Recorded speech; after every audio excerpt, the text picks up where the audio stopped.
El sitio donde uno nace es pura casualidad. Nadie escoge el color de la piel, ni las circunstancias en que nace. Y en esa lotería que es la vida, cualquiera de nosotros podría ser un ejecutivo japonés, o una prostituta nigeriana, o un niño boliviano, el heredero más rico o el mendigo más pobre, el hijo de un dictador o el de un revolucionario. Esta verdad tan simple parece que es difícil de entender, y por eso el mundo está lleno de egoísmo, de guerras y de desigualdades, porque no nos reconocemos en el otro. Pero hay personas como nuestra invitada de hoy que sí lo hacen, y por eso piensan en colectivo, y luchan porque veamos en la diversidad las raíces de la justicia. Y eso son palabras mayores.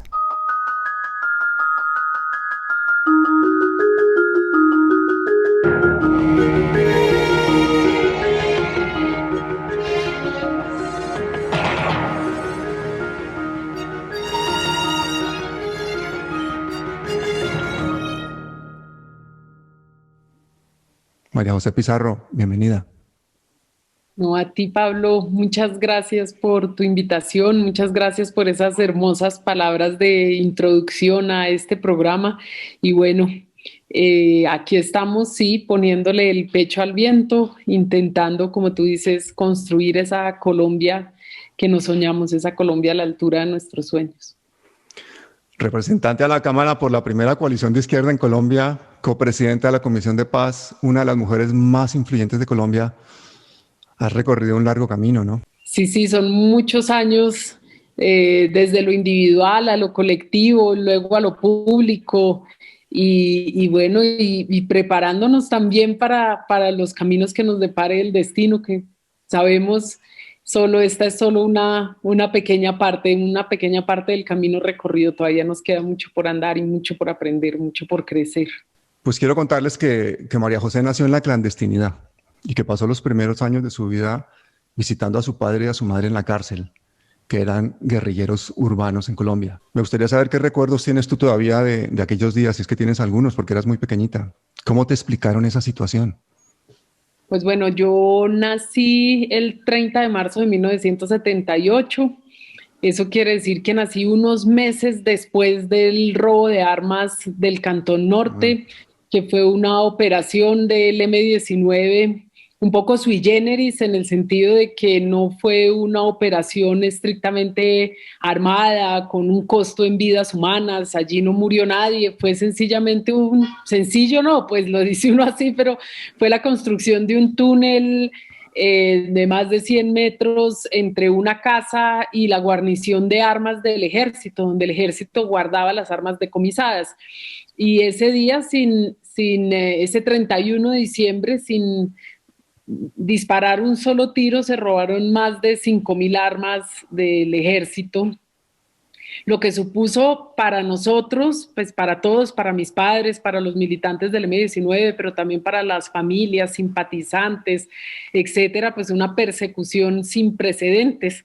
En esos días, justo después se allanaron más o menos más de 1.000 casas de manera simultánea, y en mi familia, 8 casas de mi familia fueron allanadas de manera simultánea por esos días. Se arrancó, pues, digamos, como una cacería de brujas en la que terminaron en las caballerizas del Cantón Norte muchos de los militantes y muchas de las militantes del M-19 que fueron torturados. Allí en el Cantón Norte, pero también terminaron detenidos familiares, simpatizantes, niños y niñas que pasaron también por esta escuela o por este cantón militar. Esto pues supone un cambio total en nuestras vidas. Nosotros vivíamos en una casa, en un apartamento en el barrio Palermo. Yo era muy bebé. Todo esto es lo que cuenta mi hermana, que sí tiene más recuerdos que yo. Obviamente ella tenía 7 años en ese momento, y lo que sucede es que tienen mis padres que entrar en ese momento en la clandestinidad total, es decir, desaparecer. Mi madre llamó a una amiga de mi abuela, sabía que iban a allanar la casa, entonces salimos con lo que pudimos cargar, y mi madre le dijo a una amiga de mi abuela, voy a dejarle un par de zapatos. Pues el par de zapatos éramos nosotras. Y ese día nos dejó en la casa de una amiga de mi abuela a la espera de que mi abuela materna pudiera recogerme. ¿Por qué? Pues porque también venían las historias, así como como digamos como en otros tiempos existe la solidaridad, pues muchos de los militantes de los montoneros, de los tupamaros, del MIR chileno, de toda la gente que huía de las dictaduras del Cono Sur llegaron también a América Latina y llegaron pues a seguir sus luchas en América Latina y decían a los niños no los pueden coger con ustedes, tienen que, si los detienen, o sea, tienen ustedes que haber dejado los niños a buen recaudo, un poco intentando evitar lo que ya estaba sucediendo o lo que ya había sucedido en Uruguay y en Chile, sobre todo perdón, en Uruguay y en Argentina, sobre todo en Argentina con los niños desaparecidos. Entonces, Claro, porque los niños de los jefes o de los comandantes guerrilleros eran botines de guerra, ¿no? exactamente, entonces a nosotras nos dejan allí. Yo pues tengo muy pocos recuerdos, recuerdo una vez pues hacían allanamientos constantes, ¿no? A partir de ahí todo el tiempo allanaban la casa de mis abuelos, a mis abuelos se los llevaron al Cantón Norte, los tuvieron varios días, les dieron la casa por cárcel y mi papá, mi abuelo ni siquiera en ese momento se enteró de que mi padre y de que mi madre eran militantes del M-19, es decir, él no tenía ni idea. Les dieron la casa por cárcel y quedamos allí. Lo chistoso era que generalmente ponen a los militares abajo, fuera de la casa, pero a nosotros nos metieron los militares dentro de la casa, entonces nosotros teníamos un militar que estaba en el día y otro que estaba en la noche y Mm. dormían en el sofá de la casa. Al final pues terminó jugando cartas con nosotros, pues uno que hace con con un ¿Qué señor haces, ahí. Pues, amigo? Ese es el problema de exacto. los seres humanos. Cuando hablen hay empatía. Y recuerdo mucho es un allanamiento en el que, bueno, golpearon así muy duro la puerta de la casa y salimos todos y había un militar, ¿no? Mitad de la noche, ¿no? Como lo hacían ellos, había un militar con un fusil muy grande. Y cuenta mi abuela que yo le dije, ay, mi papá tiene uno más grande y más negro que el suyo, que era, pues digamos, como el fusil. Y entonces todo el mundo era, pues, intentando cómo dirigir a la niña para no enseñarle a decir mentiras, pero sí, pues decirle que ese tipo de cosas no se podían decir. Y así, pues digamos, fueron como esos primeritos años, los recuerdos que tengo y después ya es la ida a la cárcel, a mi papá los detienen Mm. en septiembre del 79 y a partir de allí pues nos tocó como muchos hijos de presos, ¿no? De personas que están detenidas, los menores solo pueden visitar a sus padres el primer domingo de cada mes, entonces durante 3 años yo solamente podía visitar a mi papá un domingo y cuando podíamos, el primer domingo de cada mes y cuando podíamos viajar a Bucaramanga, mi mamá estaba en la cárcel de mujeres de Bucaramanga, pues podíamos viajar a Bucaramanga a verla. Entonces tengo dos recuerdos que me gustaría terminar, pues digamos como con ellos dos. El primero es la entrada a la cárcel de La Picota, ¿no? Eh, que nos decían los guardianes de la cárcel que teníamos que hacernos por la mitad, caminar solo por la mitad porque pasabas por el frenocomio, que es el pabellón de los presos psiquiátricos, y entonces ellos se tiraban como a intentar cogerlo a uno. Entonces uno pasaba como ese instante de terror por la mitad así del pasillo y luego cuando llegabas al patio, lo que hacían ellos es que convertían, el día que llegábamos los niños, ellos convertían el patio, no parecía un patio de una cárcel, ellos se disfrazaban, habían títeres, habían teatro, ellos organizaban todo para que los niños pudiésemos visitarlos sin la sensación de que estábamos en una cárcel. Y entonces me parecía pues como un ejercicio muy bonito de todos los presos políticos. Y una vez que fui a visitar a mi mamá, mi mamá está en una cárcel de monjas, no, me dejaron quedarme. Y el recuerdo que yo tengo era de una cama como con velos, ¿no? Como de princesa. Me parecía el lugar más maravilloso del mundo. Y hablando con mi mamá después, pues no eran velos, eran las cobijas que colgaban las presas, pues para tener un poquito de intimidad, porque era pues como un gran dormitorio con muchas camas. Entonces, pues no era la cama de princesas que yo me imaginaba, sino era pues la cama de una presa, pero pues yo tengo como en medio de todo unos recuerdos muy bonitos porque creo que ellos hicieron de esos días, toda la familia nos acompañó de tal manera que logramos como vivirlo de una manera sana y como rodearnos de amor. Y ahí es cuando uno entiende, pues a mí nunca me dijeron mentiras, nunca me dijeron que ellos hacían otras cosas, yo siempre supe la verdad y sencillamente me como que me guiaron para poder entender pues eso que estábamos, esa historia que estábamos viviendo y las decisiones que ellos habían tomado de asumir la lucha armada como una forma de vida y de transformación de este país. Qué difícil, ¿no? Ese equilibrio de intentar hacer feliz la niñez de sus hijas, por otra parte, en esa situación tan dura en que estaban ellos.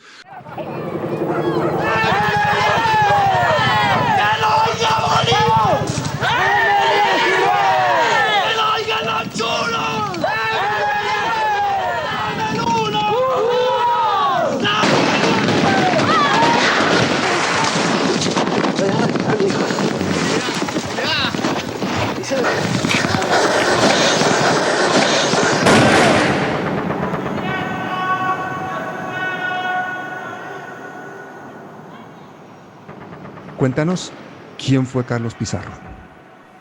Pues bueno, yo creo que mi padre fue un rebelde integral. No solamente se rebeló a los privilegios de su cuna y de su casta, vamos a decirlo así. Mi abuelo era comandante general de las Fuerzas Armadas, fue digamos, delegado ante la Junta Interamericana de Defensa en Washington, es decir, hacía parte de la élite militar de este país y la familia, digamos, era una familia acomodada con privilegios. Entonces, la decisión de mi padre de dejar esos privilegios, él habría podido ser seguramente congresista o militar sencillamente de carrera, ¿no? Salir de la universidad e iniciar una vida política como lo hacen hoy muchos políticos, hijos de políticos en el país, ¿no? Hoy tenemos pues a los ya renombrados delfines, ¿no? Le Dauphin, en el sentido de que heredan el poder, pues él se revela a esa situación de privilegio y asume un camino completamente diferente. Yo creo que primero él se enamoró de Bolívar en el sentido no bolivariano del concepto bolivariano que tenemos hoy después de todas las interpretaciones que han hecho en Venezuela, en las series, en las novelas, etcétera, sino pues el Bolívar, el Bolívar de los libros, que era un hombre que en ese momento nadie reconocía. No era un líder reivindicado, vamos a decirlo así. Aquí pensábamos como siempre, ¿no? La oligarquía nuestra, la aristocracia nuestra, o se imaginaba a los líderes europeos o se imaginaba a los líderes norteamericanos, pero en ningún momento reivindicaba a los líderes latinoamericanos, es decir, a la propia historia. Entonces yo creo que ellos él por lo menos en un ejercicio pues muy de empezar a mirar hacia adentro, toma la decisión de armar la primera y única huelga que hubo en la Universidad Javeriana y lo expulsaron. Él va hacia la Universidad Nacional. Yo después de un ejercicio muy largo de más de 15 años de buscar pues un poco el rastro de mi padre, pues me di cuenta de que a las clases en la Nacional no iba mucho, con lo cual me imagino que estaba pues digamos en todo la efervescencia no ideológica de esos años en las universidades públicas del país, después del paro del 78 y del movimiento estudiantil del 78, y ahí ingresa a las FARC, pero nuevamente se revela porque las FARC no le parecieron el lugar ideológicamente ni la postura política de las FARC, pues, digamos, compaginaba con lo que él se imaginaba tal vez sería la lucha revolucionaria. Y ahí pues yo creo que aparece un hombre que logró transformar todo esto, que fue Jaime Bateman, y hay una anécdota muy bonita en que, pues digamos, mi padre dice, A nosotros nos enseñaron con todo este tema del guerrillero heroico a que teníamos que irnos a morir en cada combate. Y un día llegó Bateman y me dijo, no, pero ¿cuál irnos a morir? Nosotros lo que tenemos que hacer es gozarnos cada combate. Y es que vamos a gozarnos la revolución porque la revolución es una fiesta.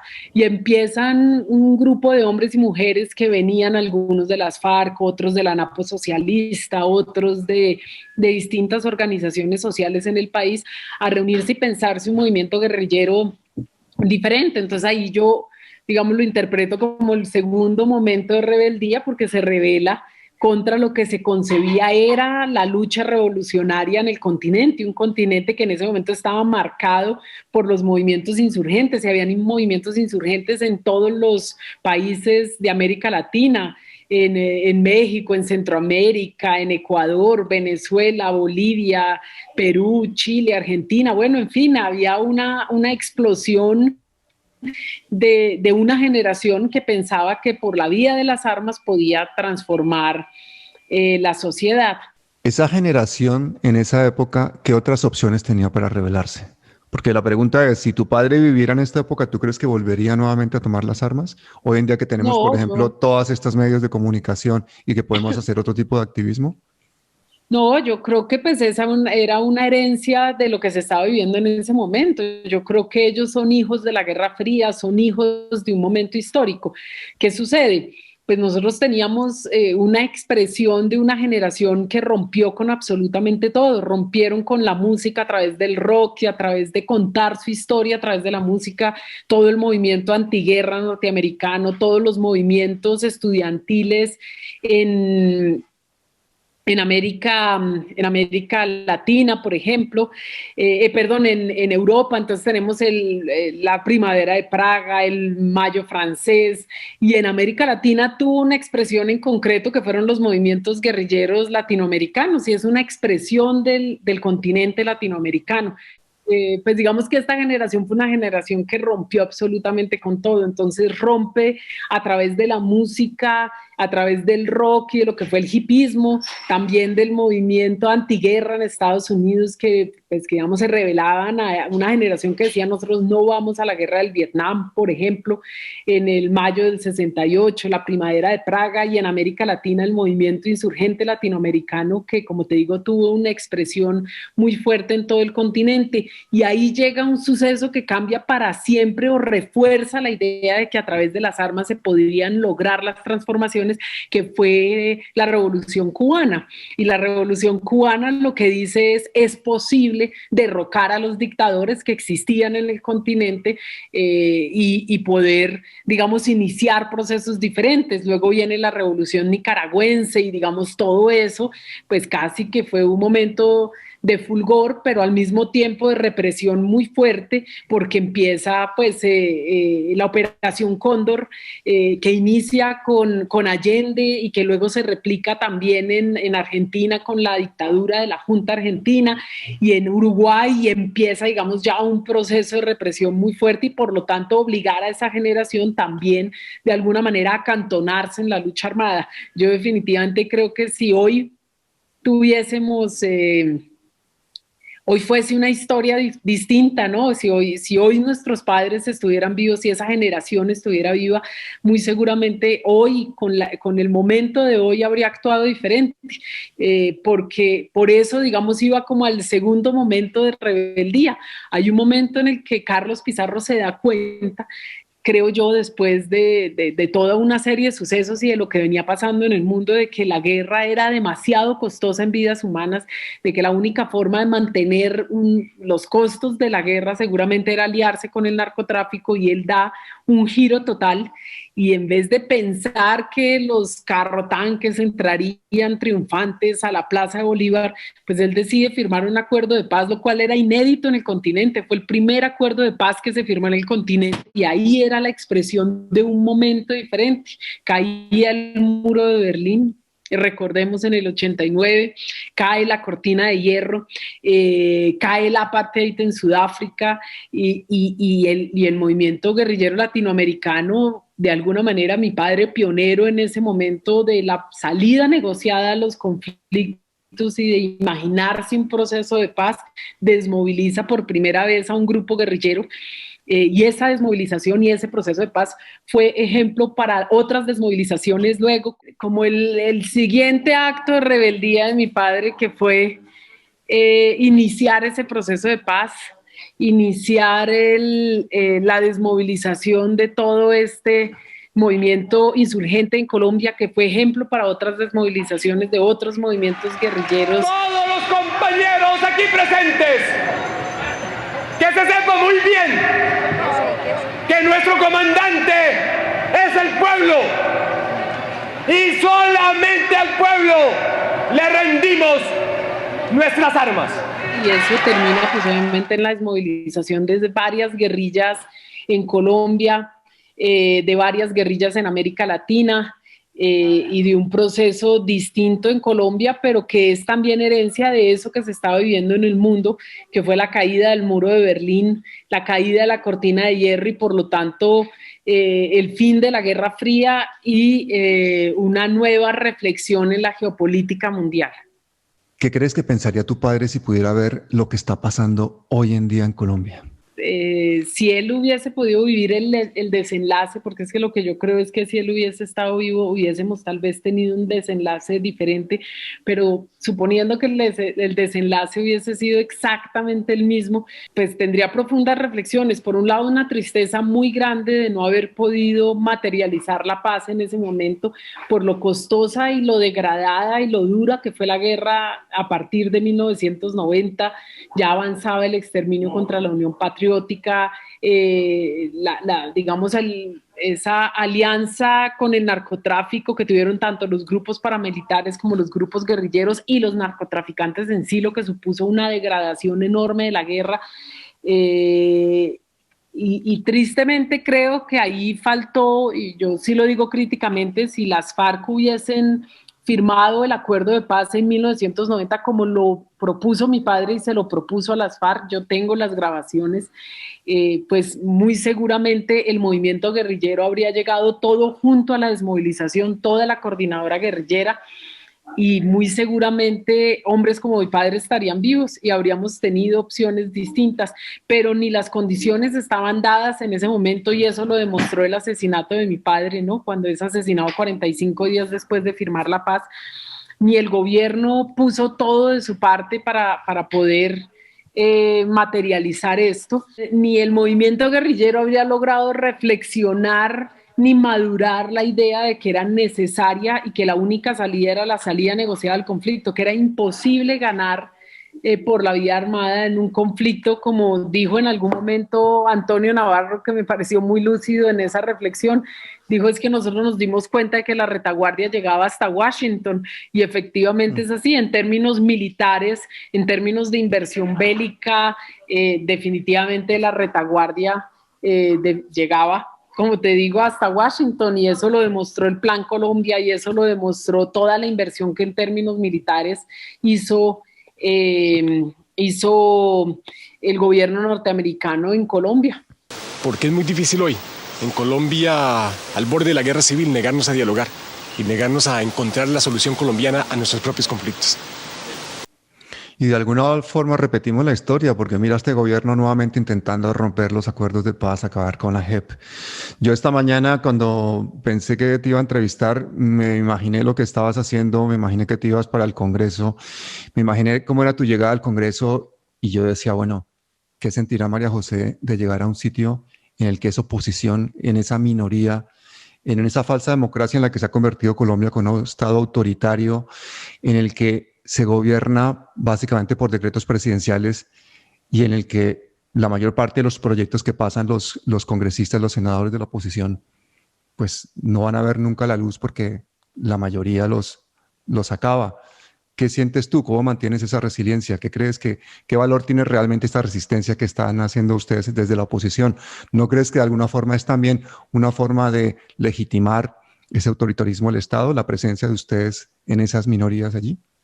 Pues yo creo que nosotros somos luchadores y tiene uno que tener tal vez unas condiciones humanas y elaborar toda una serie de reflexiones para que no se vuelva un paso amargo, porque uno no puede seguir luchando si está desanimado. Si sientes que no hay nada que hacer, pues apague y vámonos, ¿no?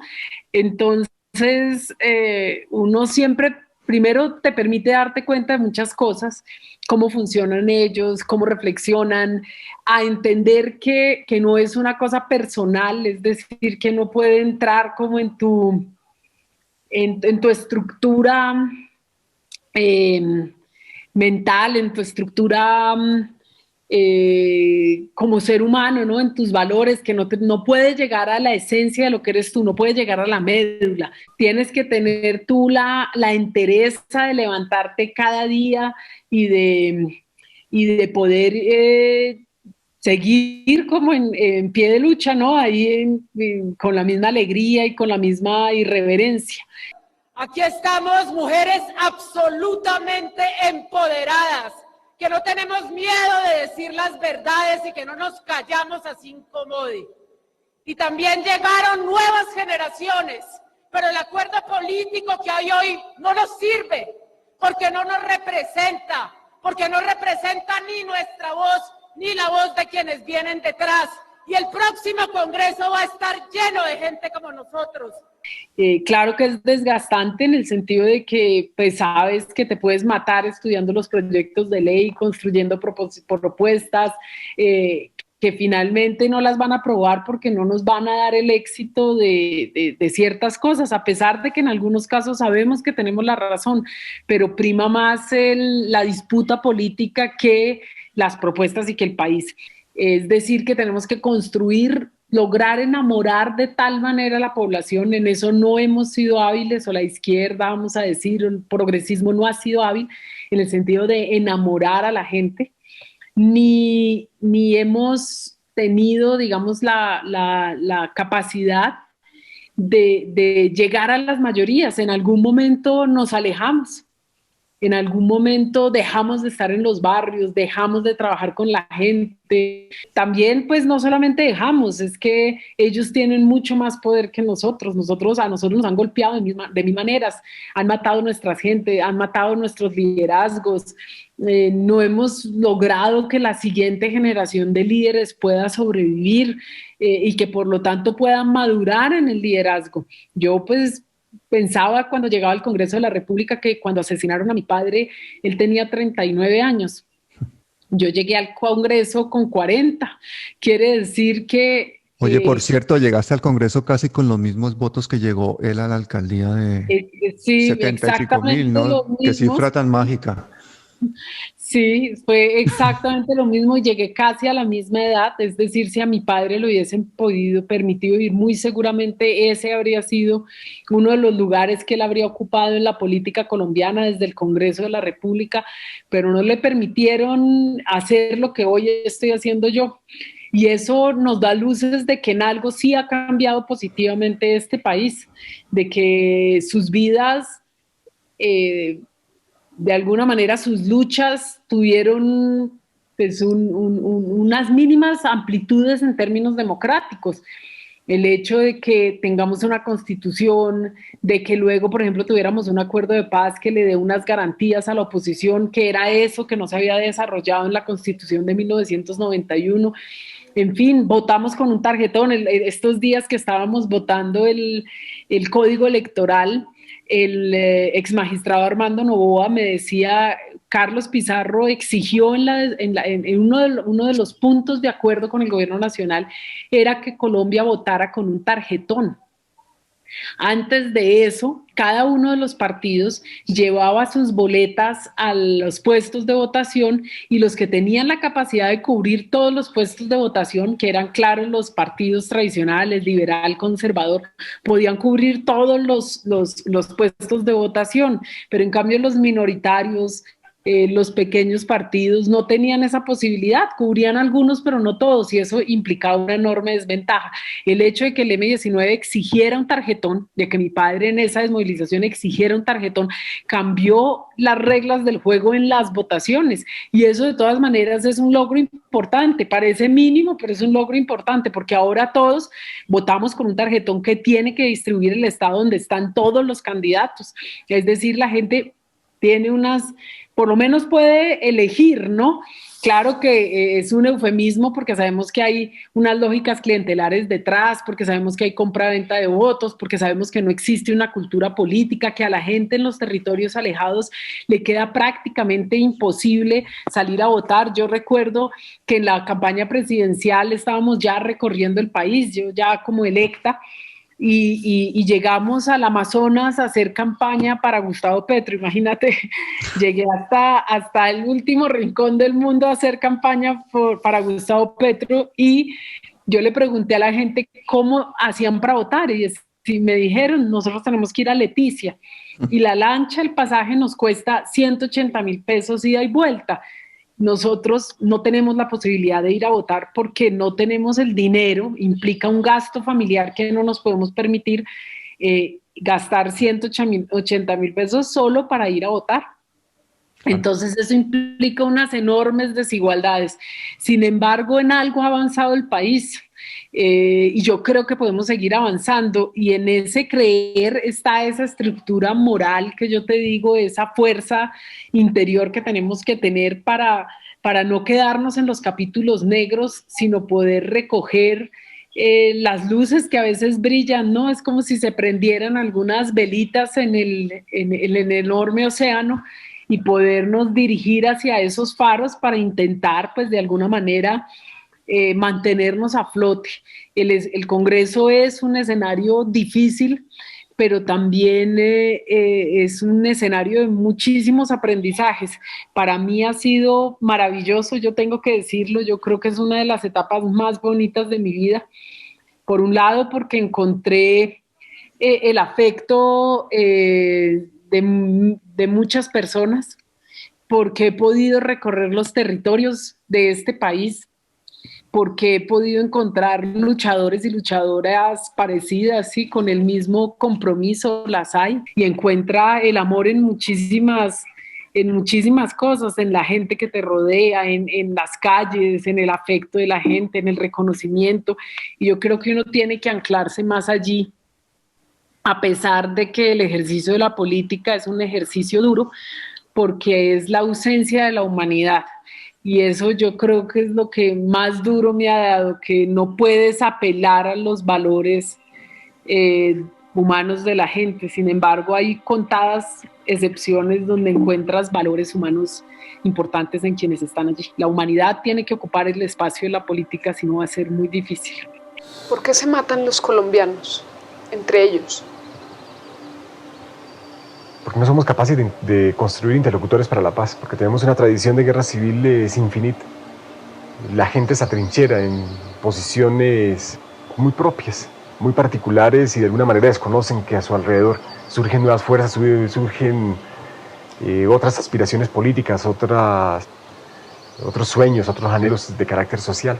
Somos una sociedad pluralista, muy mezclada en sus búsquedas, y que tenemos que reconocernos para poder encontrar una solución política al conflicto nacional. Por eso la paz no es una paz concertada, es una paz que empieza por construir un interlocutor para la paz.